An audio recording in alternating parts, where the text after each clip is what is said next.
Un couple marié décida de se prélasser dans une forêt pour mettre un peu de piment dans leur vie monotone. C'était une belle matinée très ensoleillée, le lendemain d'une pluie timide. C'était beau et bon d'être là-bas. On sentait la complicité de ce couple qui était maintenant blotti l'un contre l'autre, à s'échanger des regards emplis d'affection, dans un environnement de paix qui ne pouvait que permettre cela. Et comme vous l'aurez deviné, ils n'ont pas perdu de temps pour passer aux préliminaires. Je ne parle pas des préliminaires stressantes, mais des préliminaires qui prennent leur temps dans la détente. Et ce genre de préalable ne peut que donner une érection explosive et une lubrification vaginale de qualité. Vous allez me dire, pourquoi cette perversité soudaine, mon professeur? Parce que tout simplement, c'est le système nerveux sympathique qui provoque l'éjaculation chez l'homme et la contraction du vagin chez la femme. Alors que, comme vous l'aurez compris plus haut, c'est le parasympathique qui permet au pénis l'érection et chez la femme, l'érection du clitoris et la lubrification vaginale. J'expliquerai plus en détail le mécanisme de l'érection et de la lubrification vaginale dans une autre vidéo. Donc, lorsque vous faites l'amour à vos femmes ou à vos hommes mariés, faites en sorte d'être le plus détendu possible, s'il vous plaît. Merci. Introduction parasympathique du système sympathique. Ce conte, ladies and gentlemen, a pour but de parler du système parasympathique et sympathique qui vont se partager plus de 20 cibles.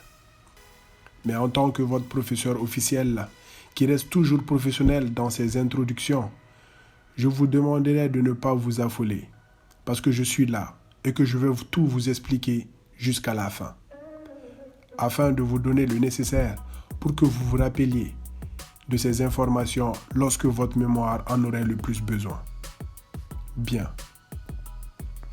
Et avant de continuer cette histoire tout aussi palpitante que les autres que j'ai eu à raconter jusque-là, je voudrais que vous gardiez à l'esprit deux informations essentielles. Le système parasympathique est associé à la détente, alors que le système sympathique nous prépare aux situations d'urgence. Mais ça, je suppose que vous le savez déjà. Bien.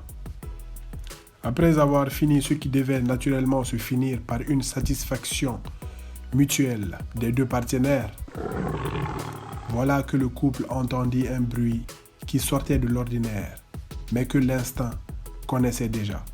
C'était un rugissement qui donnait la chair de poule. Oui, je parle bien des follicules pileux. Quand on sait que le système parasympathique n'a aucune innervation sur les muscles arrecteurs des poils, on devine tout de suite que ce n'est pas n'importe quoi qui nous les redresse. Ils s'habillèrent donc sur le champ et le mari jeta un coup d'œil au loin pour vérifier ce qu'il savait déjà. J'ai une question. Mais de quoi a-t-on besoin pour voir au loin? 1. Il faut que l'œil laisse passer beaucoup de lumière. Et 2. Il faut que le cristallin s'apprête pour la vision de loin. Laissez-moi donc vous introduire l'iris et les muscles ciliaires. Le sympathique stimule le muscle dilatateur de la pupille en dilatant les pupilles et au niveau des muscles ciliaires, il inhibe ces derniers, entraînant l'affaissement du cristallin pour la vision de loin. Alors que le parasympathique entraîne un myosis et stimule le cristallin pour la vision de près. Très bien.